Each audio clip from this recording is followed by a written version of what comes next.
이 시간 말씀을 나누기 전에 새벽이지만 서로를 축복하고 하나님 말씀을 나누면 좋겠습니다.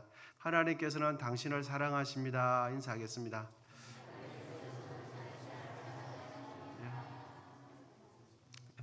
그리고 축복할 때 여러분 우리 자신을 이 시간 나 자신을 축복 한번 하면 좋겠습니다. 하나님은 나를 사랑하신다. 여러분 믿으십니까? 하나님은 정말 우리 한 사람 한 사람을 사랑하세요. 오늘 하나님께서 우리에게 은혜 주시기를 진심으로 기원드립니다. 하나님께서 우리 모두에게 큰 은혜 주시고 여러분 우리의 영을 소생케 하시고 우리의 인생을 가장 가치 있는 삶이 되도록 만들어 주시는 것은 하나님의 말씀이에요. 그리고 그 말씀대로 순종하며 살아가는 것이 우리의 인생을 가장 가치 있게 만들어 주는 것인 줄 확신합니다.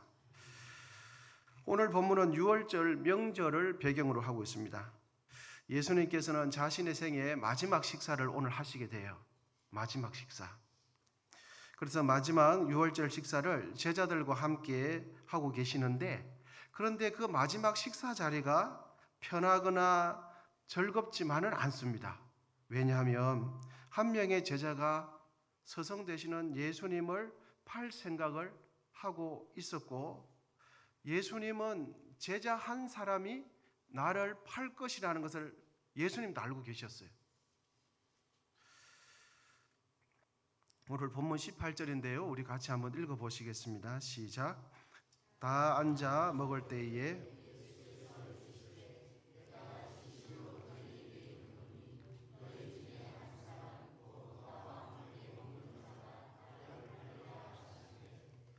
여러분 제 목소리 잘 들리십니까? 저는 모니터가 꺼져 있는데 갑갑하거든요.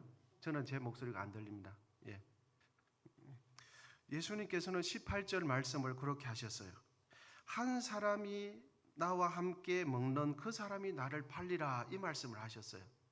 그리고 예수님께서는 제자가 자기를 팔 것을 예수님 알고 계셨어요. 우리가 이 시간 본문에서 주목하고자 하는 것은 예수님께서 18절 말씀을 하신 요 18절 말씀을 하신 시점이 언제인가? 18절 말씀을 하실 때를 그때를 확인하면 예수님께서 왜 가룟 유다에게 이 18절 말씀을 하신 그 의도를 아실 수가 있겠습니다. 예수님의 세계 마지막 6월절 식사 자리에서 예수님을 팔아넘길 생각을 한 그 제자가 여러분 누굽니까? 가룟 유다죠. 예수님을 팔 생각, 예수님을 팔 계획을 가지고 있었지만 가룟 유다는 아직 행동으로는 옮기지 않은 상태예요. 그러니까 그곳에 있는 다른 제자들은 가룟 유다가 예수님을 팔 것을 생각하고 있었다는 것을 알았을까요? 몰랐을까요? 몰랐어요. 누구만 알고 있었냐 하면 예수님과 예수님을 팔려고 한 그 제자 2명만 알고 있었어요. 나머지 제자들은 모르고 있었거든요. 그러니까 나머지 제자들은 다 모르는 상태에서 가룟 유다만 알고 예수님만 알고 계셨던 이 두 분 사이에서 두 사람만 알아들을 수 있는 대화를 한 것이 본문 18절이에요. 예수님은 왜 그 식사 자리에서 가룟 유다만 알아들을 수 있는 18절 말씀을 하셨을까요? 가룟 유다는 예수님을 팔 생각을 했을 뿐 아직은 행동으로는 옮기지 않는 상태였어요. 여러분 생각은 했지만 곰곰이 돌이켜보니까 그 생각이 옳지 않은 것 같아요. 생각은 몇 번이고 했었는데 그 생각이 옳지 않았다는 것을 깨달았다면 어떻게 해야 하겠습니까? 행동으로 옮기기 전에 생각을 바꾸면 돼요. 그러니까 행동을 옮기기 전까지는 자신의 생각을 바꿀 수 있는 기회가 있다 없다? 있다. 여러분 그릇이 있는데 그릇에 물이 담겨 있습니다. 물 담겨 있는 그 그릇을 엎기 전에는 어떻게 하면 될까요? 그릇에 담겨 있는 물을 엎기 전에 조심해서 물을 없는 일이 없도록 조심하면 되죠.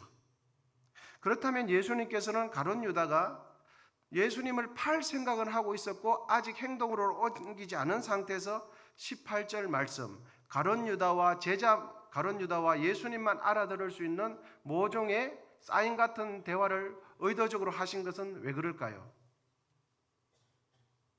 왜 그럴까요? 맞습니다. 예수님께서는 예수님의 생애 마지막 식사 자리에서까지 유다가 돌이켜 회개할 수 있는 기회를 주고 계셨던 거예요. 아직 행동으로 옮기지 않았으니까 생각은 비록 했을지라도 그 생각을 바꿀 수 있는 기회를 예수님과 가룟 유다만 알 수 있는 이 내용을 하신 거예요.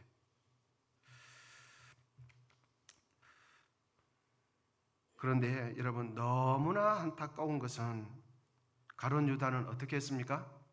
끝끝내 자신의 생각을 바꾸지 않고 예수님을 팔 생각했던 그대로 행동으로 실행에 옮기게 되어집니다. 이렇게 되자 예수님께서는 이제는 가룟 유다를 전지전능하신 예수님께서도 이제는 어찌할 수 없다는 듯한 말씀을 남기시는데, 그 말씀이 어떤 말씀이냐 하는 21절 본문이에요. 우리 21절 이제 같이 천천히 한번 읽어보시겠습니다. 시작. 인자는 자기에 대하여 기록된 대로 가거니와 인자를 파는 그 사람에게는 화가 있으리로다. 그 사람은 차라리 나지 아니하였더라면 자기에게 좋을 뻔하였느니라 하시니라. 아멘. 마지막 기회를 줬는데도 생각을 돌이키지 않으니까 주님께서 마지막 하시는 말씀이, 전지전능하신 주님께서도 이제는 가룟 유다를 어찌할 도리가 없다는 듯한 21절을 말씀을 남겨요. 여러분, 우리는 이 대목에서 이런 생각을 하실 수 있습니다. 예수님의 12제자 중에서 어떻게 가룟 유다가 나올 수 있는가? 전지전능하신 예수님은 가룟 유다가 배신할 것을 알고 계셨는데 왜 알고도 가만두셨는가? 여러분, 이런 생각이 들지 않았습니까? 여러분, 이 부분에서 가룟 유다가 예수님을 배신하게 된 것은 예수님이 능력이 부족해서가 아니에요. 가룟 유다가 예수님을 배반한 것은 예수님께서 가룟 유다에게 무관심했던 것이 아니에요. 예수님께서 가룟 유다에게 신경을 쓰지 않은 것이 아니라 가룟 유다가 배반하게 된 것은 가룟 유다 자신이 예수님을 배반하는 삶을 선택했기 때문에, 예수님께서 신경을 안 쓰시거나 예수님께서 무관심하거나 예수님께서 능력이 부족해서 그런 것이 아니라 가룟 유다가 예수님 자신을 배반하는 삶을 유다 자신이 선택한 겁니다. 여러분, 이 부분을 잘 정리하시면 우리가 좋겠습니다. 하나님께서 하나님의 능력을 사람에게 베풀고 능력을 그 사람에게 영향을 미칠 때는 어떻게 미치는가? 그 사람의 인격과 믿음, 그 사람의 의지를 따라서 능력을 베풀어 주세요. 여러분, 믿으십니까? 전지전능하신 하나님께서 마음대로 하시면 되지 주권자 하나님이 아니시냐? 이렇게 생각을 하실 수 있는데, 하나님께서는 하나님의 주권을 행하실 때도 사람의 인격과 믿음과 그의 의지를 따라서 주권을 행하세요. 그러니까 예수님께서 가룟 유다가 시험에 들지 않도록 예수님께서 막아주지 않은 것이 아니라 가룟 유다 자신이 자신의 삶을 그렇게 선택한 겁니다. 만약 가룟 유다가 주님을 배반하는 것을 원치 않았다면 예수님께서는 가룟 유다를 도와주셨을 거예요. 가룟 유다가 주님을 배반하는 것을 원치 않았다면 전지전능하신 주님은 가룟 유다가 시험에 들지 않도록 도와주었다는 거죠. 그런데 가룟 유다는 그걸 원치 않았어요. 예수님을 팔 것을 원했어요. 그러니까 예수님께서 유다에게 돌이킬 기회를 주실 때 그때 18절 말씀을 하실 때 가룟 유다와 예수님만 알 수 있는 그 둘이만 알 수 있는 사인 같은 대화를 할 때, 그때 마음의 노크를 할 때 가룟 유다가 돌이켰다면 가룟 유다는 복음을 전파하는 일에서 베드로 못지않게 크게 쓰임 받았을 거예요. 그러므로 가룟 유다의 배신은 예수님 탓이 아니라 누구 탓일까요? 가룟 유다가 그러한 삶을 자신이 선택했어요. 여러분, 이제 이렇게 해서 21절 말씀을 다시 한번 천천히 한번 읽어보시겠습니다. 21절입니다. 시작. 인자는 자기에 대하여 기록된 대로 가거니와 인자를 파는 그 사람에게는 화가 있으리로다. 그 사람은 차라리 나지 아니하였더라면 자기에게 좋을 뻔하였느니라 하시니. 아멘. 전지전능하신 하나님께서도 예수님께서도 이제는 어찌할 도리가 없는 듯한 뉘앙스의 말씀을 남기세요. 그러므로 예수님께서 유다가 자신의 생각을 행동으로 옮기기 전에 회개할 수 있는 18절과 같은 말씀을 둘이 사이만 할 때 하셨다는 것은 가룟 유다에게는 마지막 기회였어요. 그리고 우리 하나님께서 유다에게 줄 수 있는 마지막 은혜였어요. 그리고 가룟 유다에게 마지막으로 들려주는 복음이 그 복음이었어요. 하지만 유다는 그 기회를 받아들이지 않으므로 차라리 주님 앞에 어떤 평가를 받았습니까? 차라리 이 땅에 태어나지 아니하였더라면 좋을 뻔한 인생을 살다가 그렇게 인생을 마쳤어요. 사람의 생명을 주관하시는 주님께서 볼 때도 저 사람은 차라리 태어나지 않았으면 좋을 뻔하였건만, 이런 평가를 받고 그런 인생을 살다가 죽음을 맞이한 인생이 가룟 유다죠. 여러분, 가룟 유다의 인생을 한마디로 우리 주님께서는 평가하시는데 그 평가가 뭡니까? 차라리 나지 아니하였더라면 좋을 뻔한 인생이에요. 너무 가슴 아픈 이야기 아닙니까, 여러분? 하나님께서, 우리 주님께서 보실 때도 어찌할 도리가 없어요. 차라리 저자는 나지 않았더라면 더 좋았을 것인데. 여러분, 이제 이 말씀을 우리에게 적용 한번 해보십시다. 조심스럽게. 여러분, 우리는 어떤 인생을 살아가고 있습니까? 주님을 섬기고 주의 몸된 교회를 섬길 때 우리는 어떻게 섬겨야 할까요? 주님께서 평가하실 때, 주님께서 나를 바라보실 때 차라리 저 사람은 저 사역을 하지 않았더라면 더 좋았을 텐데, 차라리 저 사람은 저 직분 받지 않았으면 더 좋았을 텐데, 저 사람은 저 직책의 자리에 앉지 않는 것이, 저 사람은 저 자리를 맡지 않는 것이 더 좋았을 뻔했는데, 여러분, 우리는 이런 평가를 받아서는 안 될 줄 믿습니다. 가룟 유다의 인생을 딱 한마디로 이야기하면 차라리 태어나지 않았으면 더 좋아할 인생이었어요. 주님은 우리를 바라보시면서, 우리 교회 생활하는 우리를 바라보면서 주님께서는 우리에게 뭐라고 말씀하실까? 여러분, 주님은 살아계신 걸 믿으십니까? 하나님은 지금도 우리를 사랑하시고 지금도 우리를 보고 계신 걸 믿으십니까? 그렇다면 주님은 우리의 삶을 지금도 평가하고 계실 거예요. 주님이 정말 살아계신다면 주님께서는 내가 교회에서 하는 사역을 보고 나의 사역을 내기에는 안 들리지만 평가하고 계시지 않겠습니까? 그러면 뭐라고 평가하실까 하는 거죠. 가룟 유다는 예수님께 평가를 받았는데 어떤 평가를 받았는가? 다시 말씀드리면 차라리 나지 아니하였더라면 좋을 뻔한 인생. 여러분, 사실 우리는 축복의 메시지, 위로의 메시지, 형통의 메시지를 서로 하는 경향이 있어요. 그리고 설교자도 축복의 메시지를 전하면 성도님들이 밝게 받으시기 때문에 훨씬 부담이 적어요. 그리고 위로의 메시지 하는 것이 훨씬 마음의 부담이 적지요. 예수님께서 가룟 유다에게 하신 말씀도 그렇지만 하나님께서 우리에게 전해주시는 가장 중요한 메시지, 여러분 무엇인 줄 아십니까? 전지전능하신 하나님께서 사람에게 주시는 가장 중요한 핵심 메시지는 돌이켜 회개하랍니다. 하나님께서 사람에게 주실 수 있는 하나님께서 가장 복된 메시지는 여러분 뭔지 아십니까? 회개하랍니다. 회개하라, 천국이 가까워 왔느니라. 여러분, 예수님의 인생의 삶과 사역과 죽으심과 부활하심을 기록한 책이 복음서라 그러죠. 마태, 마가, 누가, 요한. 그 복음의 말씀, 복음서의 가장 첫머리에 나타나는, 모든 복음서에 나타나는 메시지가 뭐냐 하니까 마태복음 3장 1절에서 2절, 마가복음 4장 1절에서 4절, 누가복음 3장 3절, 요한복음 1장 4절에서 5절 11절. 모든 복음서에 가장 먼저 앞에 나타나는 것은 지금까지 살아왔던 생각과 삶을 돌이켜 회개하랍니다.